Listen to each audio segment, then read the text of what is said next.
Hey, everybody, welcome to Behind the Bar. I'm your host, Danny Johnson, where we interview your favorite dry bar comedians. With me today, the very funny Vien Pomachan or Fomachan. Pomachan. Pomachan. You had it right first time. I had it phonetically spelled out. I was practicing it today, and I had it phonetically spelled out in my notes, and I was like, I'm going to mess up the po-fo. You had it right. It got in your head. You started thinking too hard. You Right. lost And conviction. You second guessed yourself. You need to believe in yourself. I don't believe in myself. No one believes in me. But your comedy special, dry bar special, Open Up and Say Ah, came out not too long ago. And so what people don't may not know about you is that you are also a doctor. Correct. Correct. If you look at the special cover, it's pretty obvious. I'm an ear, nose, and throat doctor. So there's this goofy picture of me wearing an old-fashioned head mirror and putting on this threatening rubber glove with the threatening index finger sticking out. So open up Yeah. and say ha. Obviously a euphemism for opening your mouth so I could look at your tonsils, but also making you laugh as a Yeah. comedian. Yeah. And how long you been in the game? Professionally working, touring, book, comics, serious, probably about 5 years. Wow, that's great. Before that, most of my adult life, I mean, started in college, doing a mic, just not seriously, just when I felt like it, a mic here and there, Right. write some jokes down for later. And then you add that all up. I don't know how much time that is, but Yeah. for But you real always sounds like working. you always had an interest in it and kind of toyed around with open mic nights and whatnot. Yeah, yeah. As soon as I could, I started going to open mics. I've always been a huge fan of comedy. I grew up watching, like in the '80s, like my TV comedy was everywhere. That was Yeah. like the golden age of comedy. That's when Eddie Murphy's Raw came out. That's when Right. we had Comic Strip Live and Evening at the Improv. The show at Caroline. Like there was literally like 10 different stand-up shows on. Yeah. In the day. A&E's Night at the Improv. I can't tell you how many comics I've seen on that. Yeah, I remember staying up, not even understanding it, just watching it just because it was on. This is when you didn't have a lot of choice. So you like picked the least boring thing. And so it just sort of imprinted, I think, like my way of thinking and talking and sense of humor all molded by these like 80s comedians. Right, right. I think it's funny too. You talk in your special about maybe it's sarcastically your parents being not so happy about your comedy career. For a lot of reasons. Yeah. One, I think they think I'm losing it and I'm going to screw it up. Like they're happy about the doctor thing. They're Asian parents. So I've got it. Like I live in a just gigantic golden palace in their mind Right. and I can only go downhill. Like you can't screw around. You're Right. just going to, but the other thing is that like comedy's just not a huge part of our culture. I'm Laotian. And I've never seen a Laotian person laugh. I don't think they do that. I don't think we've evolved to that point. So just culturally, I don't think they get it. Right. I think the comedy there is still like a guy falling off a chair and then Right. something falling on like bricks falling on top of him. It's like Wile E. Coyote comedy. Right. Right. Yeah, someone slaps you in the face with a banana kind of thing. I learned that in your special. I know I've met people from Laos, but I Uh-huh. didn't know they were called Laotians. Some people say that. Some people say Lao. It's sort Uh, of like from what perspective? Like Americans say Laotian, but the Laotian people call themselves Lao. It's just right. not enough syllables for me. I like to use syllables, so I Yeah. chose the longer one. You're so It's doctored. on brand for me. I have long names. I use lots of syllables. That's me. Do you have siblings? I do. I have a younger sister. Is she in the medical profession or is she No, she's in the accounting world. She's like the darling child behaviorally. uh, She goes to work. She works like an adult. She doesn't have any weird hobbies. She lives with my parents. She takes care of them. She's their caregiver. So she's the favorite child. Like the only thing I got right was the doctor thing, and I'm actively trying to screw that up. right, right. I bet you they're worried like it's gonna hurt your reputation. He's not gonna Yeah. be a doctor anymore. Or I'll fall in love with it and quit and be Right, destitute, right, which is right, which right. is likely what's going to happen. But Yeah. But you're known as the comic doc, right? That's all your social media. That's yeah, yeah, it's easier to remember. I did you try ever to you use my I try to use my full name. No one could find me. I have like 8 followers under my original Instagram account. right, right. Yeah, it's hard to sell that one. Right. There's no anybody with a complicated name, we always joke there's no keychain for you at the Yeah. store.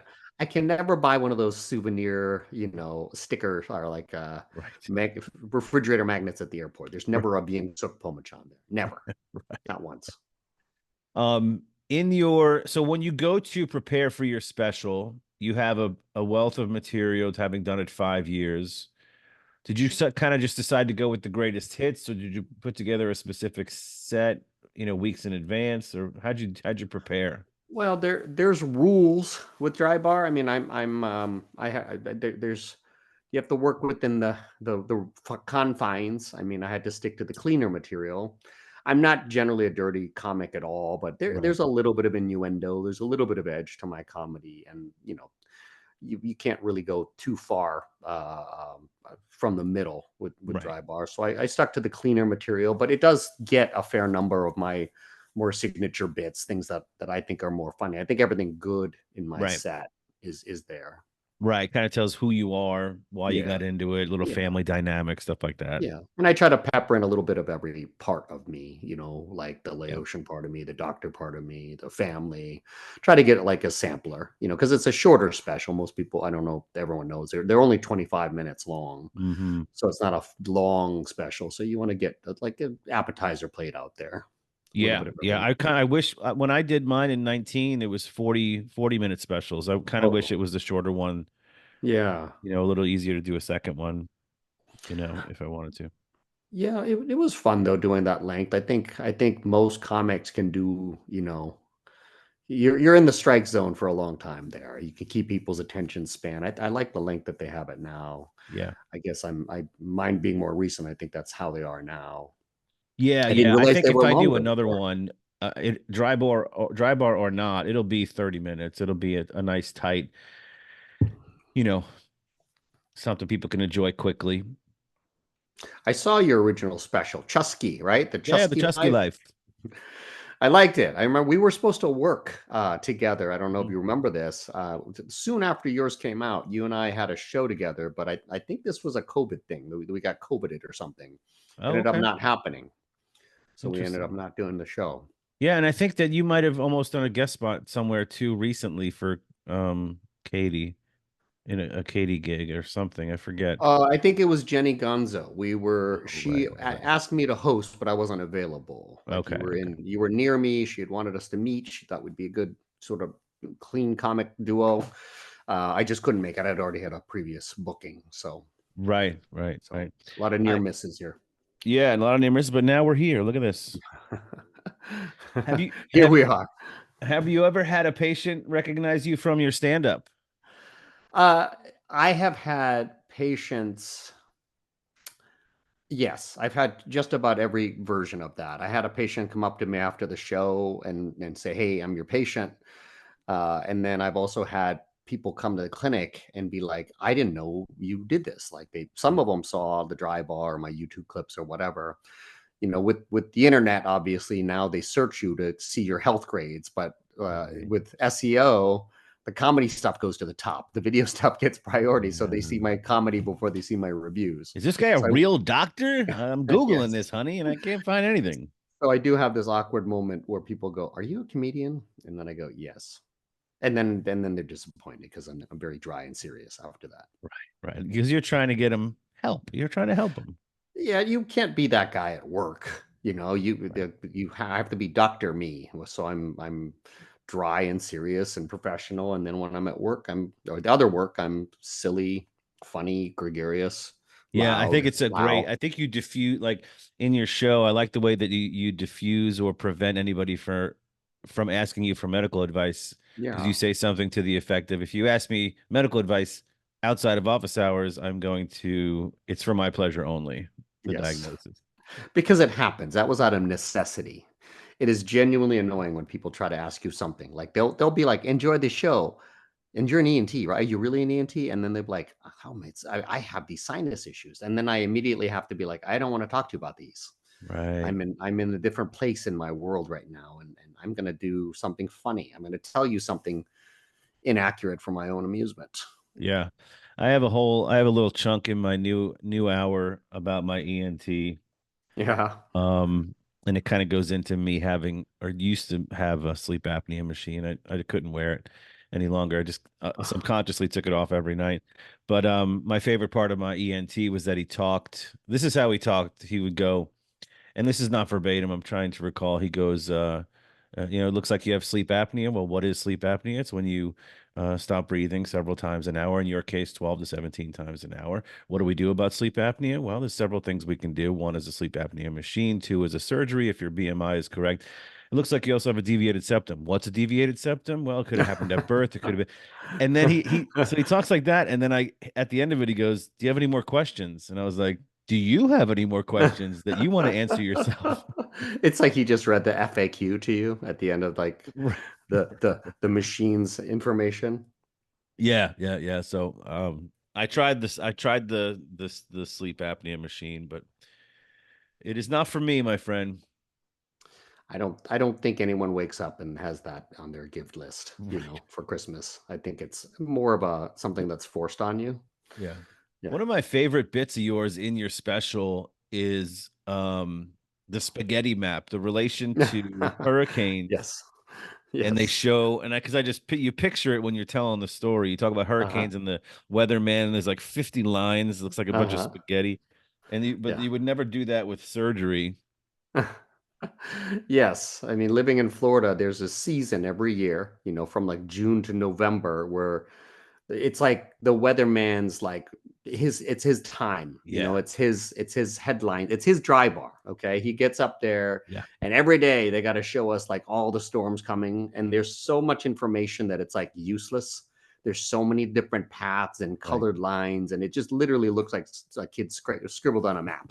Right. And then we're supposed to take this seriously. And I'm like, I couldn't present information to anyone in any way that looked like this. Like, Right. Right. I'm like at risk of this hurricane hitting me if I live in Florida or Texas. And yes, that's the span of the it would be like if I did your surgery, I would either remove your liver or your spleen or your colon. I don't know which one. It could be any of those. That's how accurate we are at this. We're gonna go in and we're gonna see where it goes. That's where we're right, going. right. We'll stay within the cone of certainty. I think you used that phrase. That's We're gonna stay fantastic. within your body. That's how the surgery is gonna go. We're not Cone of gonna probability. right, we're not gonna remove anything not attached to you. That's my promise to you. I wish I was held to that standard. If I could show up and go be within 40% of anywhere I could be, right? Right. That's the standard I want to operate in. Yeah, that's sort of I don't watch the weather too often, but that's sort of the funny thing to me is when the guy's like it's going to rain today, and then tomorrow you watch the news and they kick over to the weather guy and like, "Hey, it didn't rain yesterday." He's like, "Man, I was wrong." You know. Well, I've been watching the weather on my phone now, and it'll tell me it's 100% chance of rain, and it's not raining. So I think you need to dial back the certainty on this here. Like let's just be honest. Like it might rain, it might not rain. Who knows? I don't know Right. today. Yeah, you kind of feel like everyone could be a weatherman or Yeah, weather I hope. person. Do a lot of weather people watch because this could make us enemies. Right. We can be yeah, that would be fine. Well, we'll battle it out. This is a very edgy podcast. Right. My We're comedy, upsetting all my jokes are about as accurate as your weather forecast. the meteorologist hit list. We're number one, number two. Yeah. You're one because you're the maker of the podcast. Right, right. Yeah. And then if I deflect it to you. Yeah, yeah. Any problems come my way, I send them to Doc. Just make an Yes, appointment. Call and make that's fair. 50 appointments. It is my bit, in all fairness. Right. That's Yeah. true. I'm just What trying to get someone else killed while I'm at it. so two-part question. What's Uh, your writing routine if you have one, and how has it changed over the course of your comedy career? um, a lot of my stuff just comes from life. Like I'm not Right. an observational person who just writes, what's a funny premise. Like a lot of my stuff is anecdotal, is stuff that's happened to me, so it's written. What I'll do is something makes me laugh.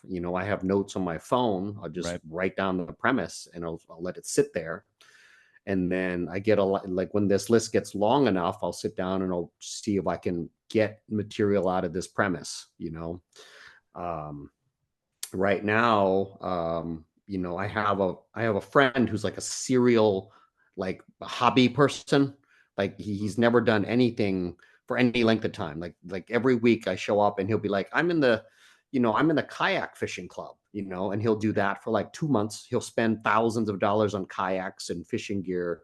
And then the next day he'll be like, I hate kayaking. And then he's like, I'm now a pig bow hunter, Right. and then all of a sudden you show up and his house looks like, an archery range. There's like wooden pigs everywhere with targets on them. And so this guy's going to be a bit, he doesn't know it yet, but he's going to hear a Yeah. very familiar story, and it'll be in my next whatever special. Yeah, yeah, yeah. So it's So not like you have a designated time to set aside to write. You just kind of write it down. it yeah, I accumulate stuff throughout the week typically, and a lot of it's just throughout life, like I'll remember a funny story, and normally it's Sunday afternoon. For whatever reason, my mind, it becomes very, very clear. It's just that chill, dull part of the weekend. I'll usually look at my notes and see which one jumps off the page, and if I'm lucky, I'll get a joke premise out of a Mhm. week. But I know that that 99% of jokes don't work out. So Right. most of it gets discarded, and you just see which one has legs. Yeah. This has been my process for a while. And then, maybe once a month I'll get a usable joke, Right. and we'll take them to the shows and see if people laugh at them live. So Yeah. that What's your level of patience for a joke that you know is funny, but you're having a hard time getting it to work the way you want it? I generally will just throw it out there, right? If there's 2, 3 times I try it and there's dead silence, it has nothing. Right. And then I discard it. If I get a laugh, a partial laugh, then I know that I have something that I can massage into something better, Right. and I try to get at least a 5 out of 10 laugh out of it, out of every joke, and Yeah. just usually it's reps after that point. A lot of times it's belief, conviction, and reps. But typically, if I don't get a chuckle, then it's gone after a couple tries. Yeah. Yeah. I recently I just did Palm Harbor, the Uh-huh. comedy club Snappers. Snappers. Uh-huh. It's what I found too is because a lot of my shows are private shows or Mhm. country clubs or neighborhoods, so it's a lot of one nighters.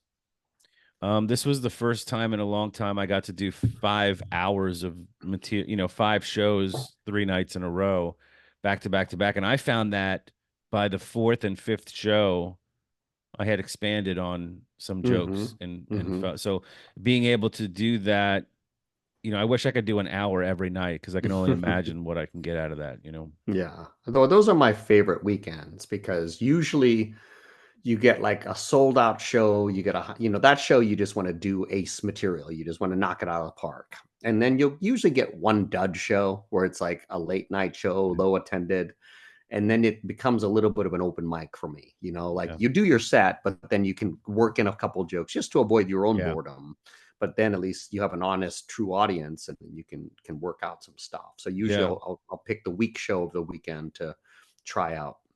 Yeah, and these particular crowds were they it was going they allowed me to the freedom to ad lib on top of bits that were already working because Hmm. it was just they were just such great comedy fans. Hmm. All weekend for and that's a rarity. There's usually a show that's like ugh, but Thursday through Saturday.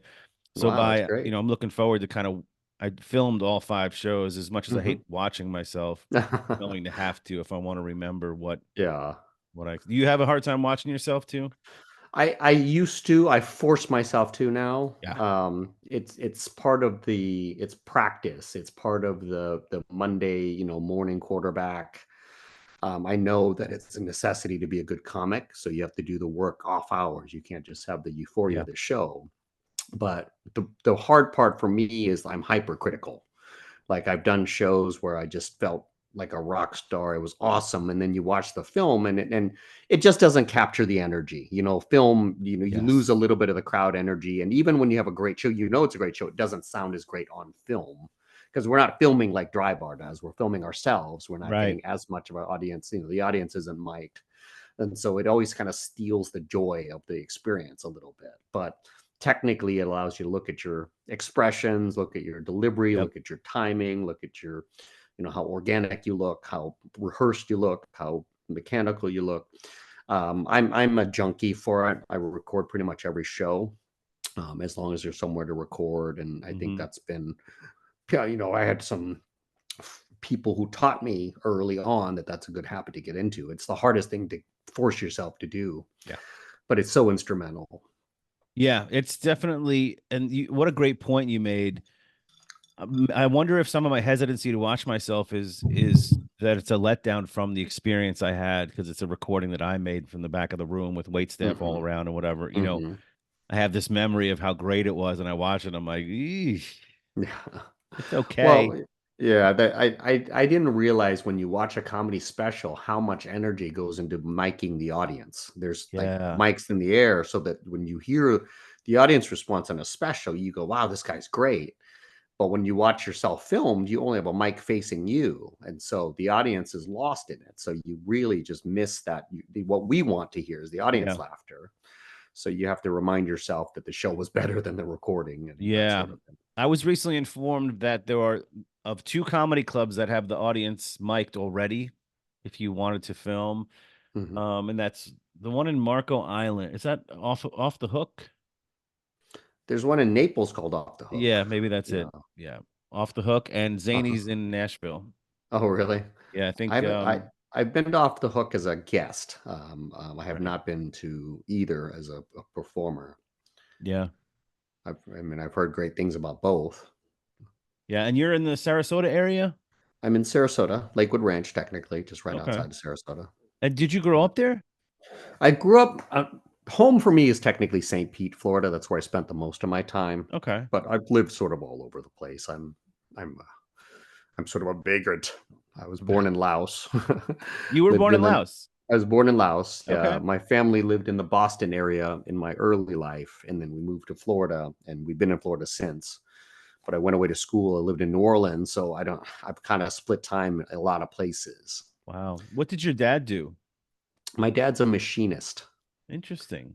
Yeah, so he Building or you or manufactures parts basically, wow. like a lot of Okay. like aviation parts, mechanical parts, like just little like things like screws and bolts and just to custom things for Yeah. whoever needs them. Like you And, have a device that needs something inside it, he makes the little device like little parts to yeah. And you mentioned in your show that they have come to your show before.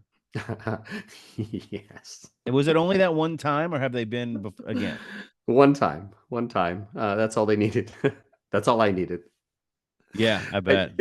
I love my culture. I love Laotians, but to me they're a funny people, because like just culturally we're not expressive. Like we're very serious. We're very reserved people, Right. and so comedy, it just I think I think it's a lost art on them. Like I've had people come to my shows. I remember one time I had a group of Laotians come to my show, and they sat in the front row and they just stared at me. Right. And you would have thought that they were just watching television. Like they wouldn't laugh. And it's just how they are. They weren't being mean, like they were being supportive. They had heard of me through social media, and they're doing their thing. But to them, that was how you react in the situation. Not like any ha-has, that's it. And so Wow. as much as I want people there, I don't want people there silent. And then I did Especially another in the front. show. Yeah. A friend of mine, actually, right before I went to Dry Bar, the night before, I just wanted to run the set. I just wanted to do some work. Okay. And so a friend of mine is Laotian, who's in Salt Lake, right outside of right near Provo. He puts together a show for me, at a local side room of a bar, and he has a regular show there, and he invites people, but it ends up being just mostly his friends and close family, and all Laotian, like literally like 25 or 30 Laotian people. And it was super fun to have that many Laotians show up. There's one lady who was just laughing her butt off, but I think she was like me, like a social outcast. And then Right. everybody else just stared at me the whole time. And I couldn't do my set because dry bars obviously aim towards a different audience than Laotian. So I actually had to go off script, and I sort of did some sort of impromptu, just random Laotian jokes, and I'd never done that before. And I got some laughs, and I was so proud. I got one big laugh from just a sort of a specific, off the cuff Right. Laotian joke. I And wonder to why me, they're so that's like why so serious. Why are the Laotians so serious? Such a serious people. it's just a cultural norm, you know, like there's people that are slapdash, right? Silly people, and then there's people that aren't. You know how people like Germans like have that reputation that they're very Yes. stiff and stoic. Like we're I guess we're cut from that cloth. Right. Where and Laos is location wise near it's not near Vietnam, is it? It's right next to Vietnam, Southeast Okay. Asia. Yeah, right next to Vietnam. Yeah, interesting. Yeah, that must have been tough, especially the night before filming. You're like hoping to boost your confidence or whatever, and you go in there, you're like, oh no, none of this is working at all. Well, it was fine. I got to at least be on a stage. And you know, like you know how it works in comedies, you have a mediocre show, you get it out of your system, then you're due a Yeah, good one. Like it's usually when you have a streak of good shows that like the universe is ready to kind of pounce on you. I didn't want to have like a monster show the night before and then have Dry Bar be like a massive letdown. So it yeah, worked out well. I had two pretty good shows at Dry Bar. yeah, and that's pretty nerve-wracking. At least it was for me backstage right before you're about to be announced to film the Hmm. special, especially the first show. You know, Yeah. you're like, oh, this is going to be on film forever, and I have very little control about what's going to be aired. I have a Yeah. little bit of input, but this is it. Yeah, I don't remember like they you know, it's a really first-rate production. You Oh know, they yeah, treat you really well. There's so many cameras, they're so professional. There's professional makeup, there's people ironing your clothes, and so you know, comedy's not that glamorous usually. And right. so it dials up the pressure when you're not used to that, you know, because Yeah. I'm very regimented. I don't know how you are, but like before shows, I kind of run through my set in my head. There's Mhm. the same thing I sort of eat. I try to get a nap in at a certain time. So Yep. it's kind of like preparing for like a, you know, like how athletes prepare for a game. There's a mental place that I go to. And all those things are good things, but they're not the norm, you know. And Yeah. so, Yeah. you know, knowing that there's a recording, knowing that it's a big audience, knowing, you know, people treating you different kind of throws you off a little bit, but I was able to just enjoy it and still deliver, I think. I Yeah, I think. think We'll for see. me the second show was better, and I think they use Hmm. most of that because they Yeah. let you do multiple shows to get the Yeah. right recording or I whatever. think it was the same for me. The first show was super early, and so it just had that afternoon energy. It was like 6 o'clock or something like that. So I don't know. People are most boisterous at that time, but then the later show definitely felt more like a traditional comedy show. Yeah, this past weekend at that club I mentioned, the first show was 7 o'clock, which Hmm. is thank God they blacked the club out, Yeah, because it's still light out for another night, yeah, 90 minutes. Just bizarre. People are yeah. home by 9 o'clock. Yeah. I really like that club. It's one of my home clubs. You know, I live probably about an hour away from it. And so Hmm. I've been there probably as much as any other club I can think of in the area. They've done a great job of building an audience. So Snappers, Palm Harbor, if you guys are comedy fans out there. Yeah, and you have McCurdy's is the big club in Sarasota, right? McCurdy's is the closest club to me. I haven't had the pleasure working there. You know, whatever the mysteries of comedy are, it's Yeah. taken me places. Like I've been to Australia. I've been on the other side of the world. You know, I've worked in the. It's weird. I've been places all over the country, and you know, there's places in your backyard that you haven't been to. So, Yeah, that's an interesting dynamic for those that don't know. I've done more independent shows in the area that I live in than I have at the main comedy club of there's some sort of mystique. I do fill-in work there. hmm. So my home club is the Comedy Zone in Jacksonville. I love it to death. Hmm. But I'm a fill-in. Hey, the Hmm. headliner can't make it, or they Yeah. need a feature actor. I'll do any slot on the show that they want because it's so close. And if I'm open, I'm open. But I've done more independent venues. It's a very There's some kind of mystery of the universe involving that. I've heard every person say this is like where you're kind of not liked wherever you are. right, Not that you're not liked, but you're not seen with the same esteem. I don't know if it's like a little right, brother syndrome or what, but like if I'm within like an hour of a club, I can guarantee I haven't worked at that club.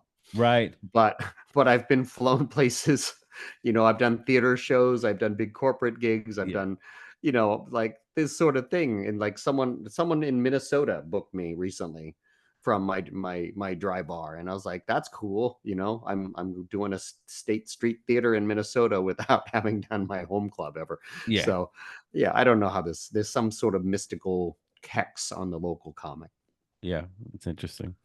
But I think a local comic upset a genie or something, or like a gypsy woman, and there was a curse, and that applied to all the local comics. yes, I could see that. Um, I usually wrap up each podcast with 5 questions. It's not Hmm. rapid fire, just I think you Sure. you kind of touched upon or answered some of them already. Um, Question one: your comedy influences, past and present, that you remember watching or like to watch. Past and present. Currently, my favorites are probably Hannibal Buress. I like a lot.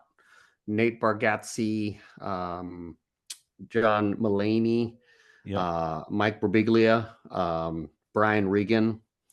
Past, we're probably talking about more comedy actor types: Adam Sandler, Right. Right. Jim Carrey, um, a lot of SNL cast. When I was younger, obviously more of a slapstick comic, more of a comedic acting person. Yeah. Will Ferrell, Oh my these are all gosh. past Yeah. and present. These guys are all still around. So, Yeah. Yeah. so yeah, that's my constitution. That's a good list. The second question you answered, it was really about, is there something from your childhood that sparked your interest in comedy? And you had mentioned watching those old stand-up clips from Hmm. old TV shows. Hmm. Question three: if there was something, if you can wave a magic wand and change something about the comedy industry, what would it be? What bugs you the most? Um, I wish that there wasn't so much. Um,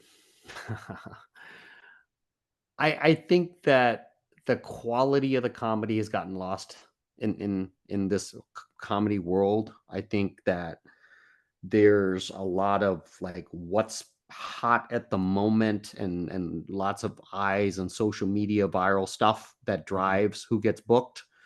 And that person's funny for a moment and gets millions of views, but you wouldn't watch him for an hour. Right, But right, nobody right. cares. I wish someone who works at the craft.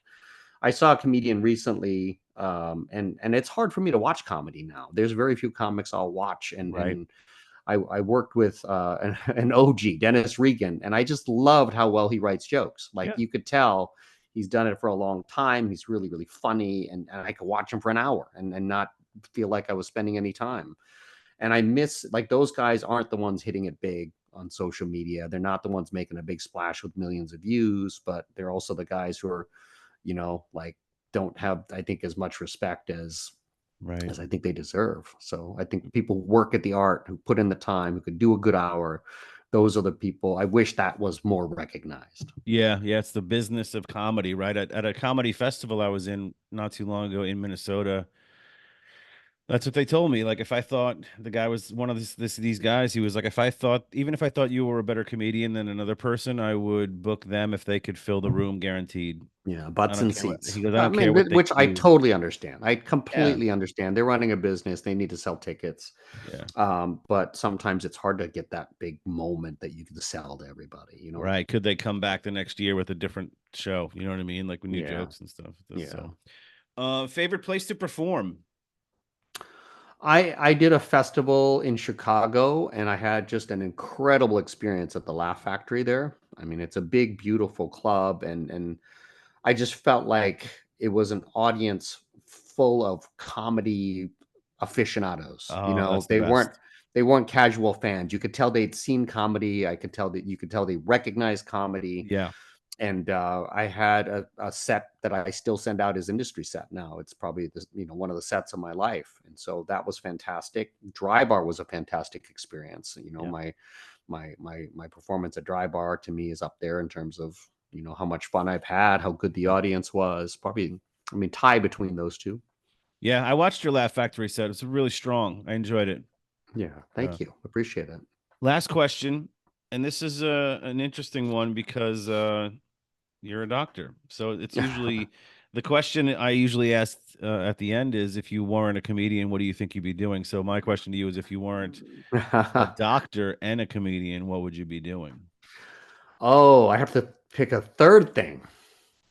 Ooh, I mean, if I could do anything I want, like the world is my oyster, Where do I you think or where do you think you would have ended up? Let's just say the medical field didn't. your life didn't lead in that direction.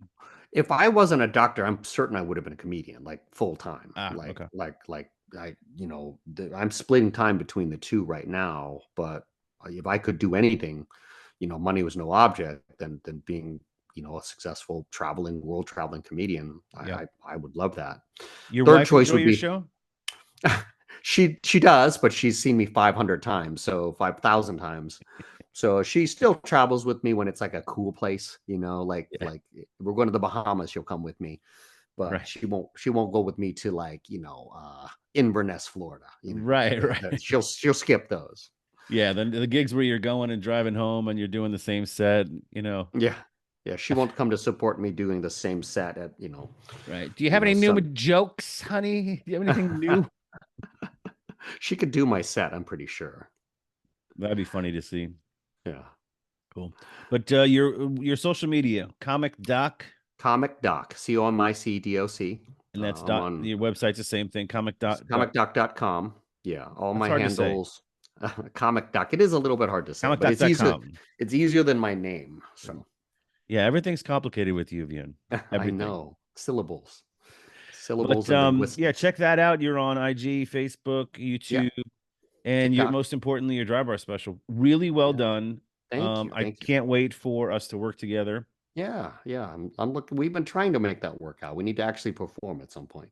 We should do there's a healthy amount of dry bar comics in Florida. Mm-hmm. I mean, we should do something. I know we can't use their name without their permission, right? But Mm-hmm.